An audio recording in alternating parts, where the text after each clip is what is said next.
Bienvenue à toi pour vivre cette séquence des paroles de la vie éternelle avec Marc Joseph. Nous sommes aujourd'hui le 28 août. 28 août 2024. Et bien sûr, je suis revenu te redire, te rappeler que chaque jour avec Jésus-Christ est pour toi un jour de grâce. Donc ce jour du 28 août 2024 est pour toi un jour de grâce. Tu es en train de vivre une journée de grâce, une journée dans la présence de Jésus-Christ, quand Jésus-Christ dit, je suis avec toi tous les jours jusqu'à la fin du monde, et si Jésus-Christ est avec toi, la grâce t'accompagne, la grâce est avec toi. Quand Jésus-Christ est le promoteur de la grâce, et partout où il passe, il fait grâce. Si Jésus-Christ t'a touché, c'est que sa grâce t'a touché. Alors, j'ai envie de te dire, pas de panique, pas de peur, pas de crainte. Confie-toi seulement en Jésus-Christ, et tu verras par sa grâce, il fera tout pour que tu sois bien dans ta vie. Je ne dirais pas qu'il fera tout pour que le monde soit gentil avec toi. Mais Jésus fera en sorte que, même si autour de toi, il y a des gens qui ne t'aiment pas, il y a des gens qui ne sont pas gentils, il y a des gens qui ont de mauvais comportements, il y a des gens qui veulent te blesser. Jésus-Christ dit qu'il est avec toi. Il saura toujours t'apporter, t'accorder sa paix, sa joie et sa consolation. Donc, pas de panique devant les circonstances. Là, Jésus-Christ est avec toi. Et Jésus-Christ dit que tout pouvoir lui a été donné. Et donc, il a tout pouvoir pour tout changer dans ta vie. Là où les choses te paraissent impossibles, humainement, c'est impossible. Mais regarde à Jésus-Christ. Jésus-Christ est ta solution. Et si tu n'as pas encore fait alliance avec Jésus-Christ, vraiment, je t'invite à le faire. Je t'invite pas à rentrer dans une religion, à t'enrôler dans une religion. Je t'invite seulement à demander à Jésus-Christ de ta propre volonté, lui demander de venir habiter en toi.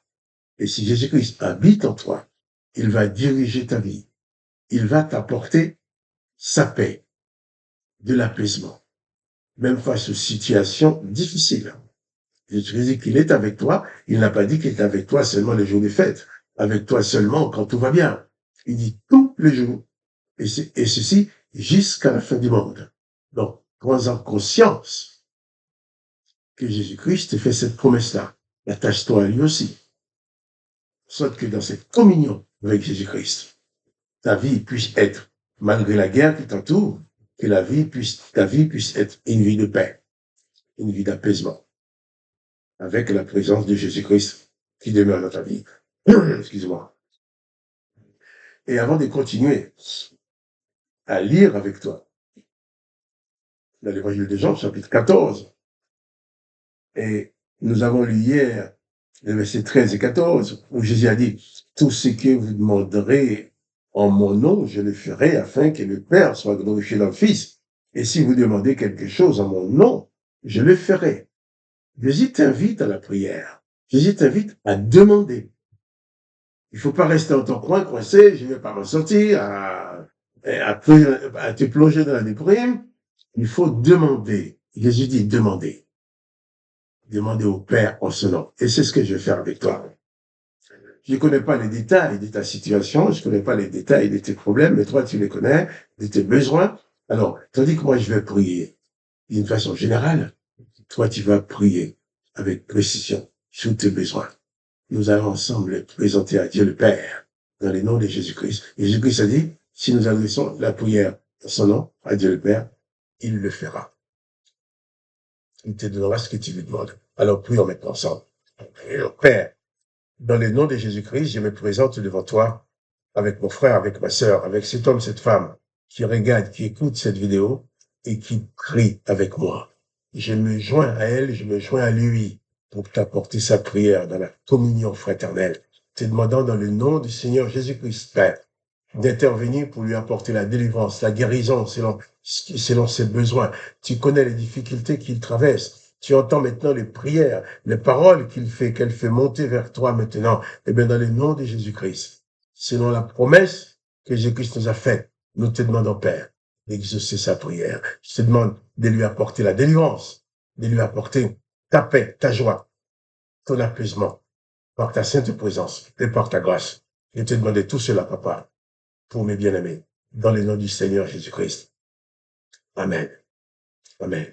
Oui, Jésus-Christ a dit ce que nous demandons en son nom, il le fera pour que le nom du Père soit glorifié dans le Fils. Et là, je vais continuer avec toi. Excusez-moi. Je vais continuer cette lecture à partir du verset 15. Jean 14, verset 15. Jésus dit ceci. Si vous m'aimez, gardez mes commandements. Et moi, je prierai le Père et il vous donnera un autre consolateur afin qu'il demeure éternellement avec vous.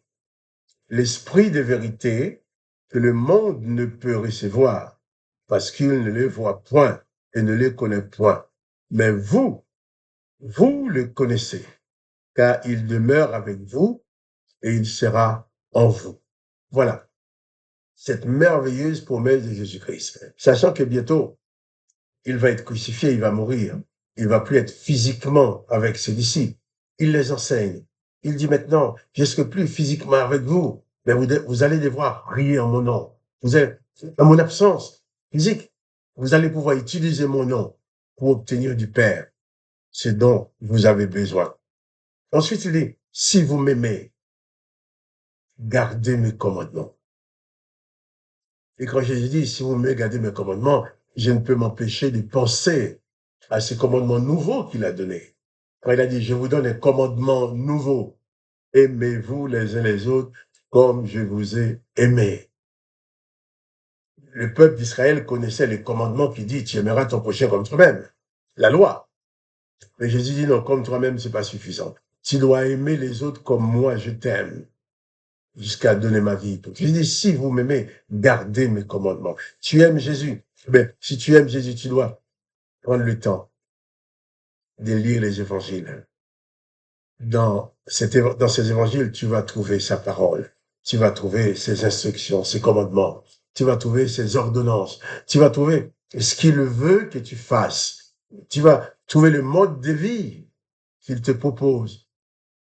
Tu vas trouver les comportements que tu dois adopter à l'égard des autres, même à l'égard de ceux qui sont méchants avec toi. Jésus dit, si vous m'aimez, gardez mes commandements.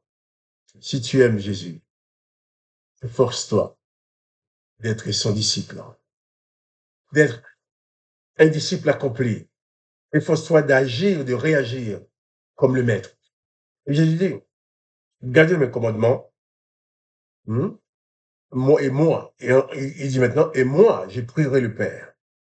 Et il vous donnera un autre consolateur, afin qu'il demeure éternellement avec vous. Qui est cet autre consolateur? Il dit, l'esprit de vérité, que le monde ne peut recevoir, parce qu'il ne le voit point et ne le connaît point. Mais vous le connaissez, car il demeure avec vous et il sera en vous. Voilà, cette merveilleuse promesse de Jésus-Christ qui dit, je vais m'en aller, mais je vais vous envoyer l'esprit de mon Père, qui est un esprit de consolation, qui va demeurer avec vous. Et c'est au travers de cet esprit de consolation, cet esprit de vérité, que Jésus demeure avec toi, il demeure en toi, il sera avec toi, il sera en toi, dit Jésus. C'est ainsi, quand Jésus dit, je suis avec toi tous les jours jusqu'à la fin du monde, il est avec toi via son esprit. L'esprit du Père, l'esprit de Jésus-Christ, qui vient demeurer dans ta vie. Bien sûr, le monde, tu vas dire ça aux gens qui ne connaissent pas Jésus, qui ne croient pas en lui, vont dire, mais tu es en train de déblatérer, qu'est-ce que tu vas vendre? On voit rien du tout. Mais Jésus dit, mais toi, tu les connais. Toi, tu les connais. Car il demeure en toi, il demeure avec toi, et il sera en toi. Il est en toi. Réalise maintenant que l'esprit de Jésus-Christ, l'esprit de Dieu le Père, habite ta vie. C'est ainsi que Jésus peut dire, je suis avec toi tous les jours jusqu'à la fin du monde, parce que au travers, il n'est plus là avec un corps humain, mais son esprit est avec toi, son esprit est en toi, son esprit demeure en toi, son esprit est là pour te conduire dans toute la vérité.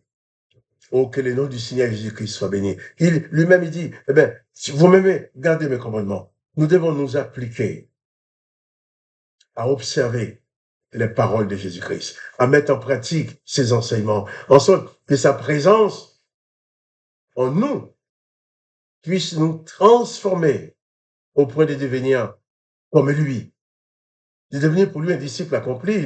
Jésus a dit, un disciple accompli, tout disciple accompli sera comme son maître. Et il ainsi réalise qu'il a déjà envoyé l'Esprit consolateur dans le monde. L'Esprit de Jésus-Christ est dans ce monde, il est à côté de toi, il est en toi. Réalise que tu es une personne habitée. Tu es la demeure de l'Esprit de Jésus-Christ. Il dit, car il demeure avec vous et il sera en vous. Réalise ce privilège que tu as d'avoir dans ta vie l'Esprit de Jésus-Christ, l'Esprit du Père, qui te conduit dans toute la vérité.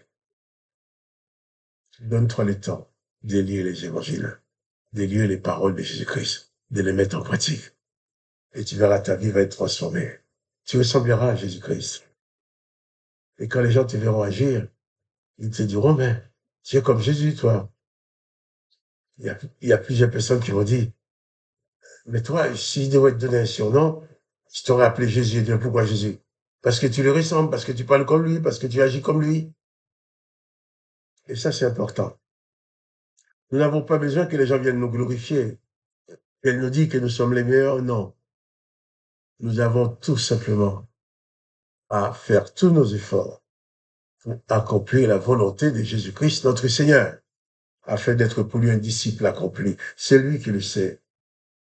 Il connaît les secrets de ta vie, il connaît les secrets de ma vie. Il connaît ce que je t'ai dit, il connaît ce que je ne te dis pas. Jésus connaît ce que tu dis, il connaît ce que tu ne dis pas. Il n'y a pas de secret pour lui. Mais ce qu'il veut absolument, c'est que tu sois sauvé, tu sois délivré, tu sois guéri. Oh, que son Seigneur soit glorifié, que le nom du Père aussi soit glorifié, et que toi, mon frère, ma sœur, tu sois richement béni. Que ta vie soit comblée par la présence de l'Esprit de Jésus-Christ qui habite en toi. Et je te dis aussi, si tu aimes cette vidéo, partage-la avec tes connaissances. Partage-la, oui, partage-la avec. Propose à d'autres personnes de regarder cette vidéo. Que le nom de Jésus-Christ soit glorifié. Et je te dis aussi, à demain, pour les paroles de la vie éternelle.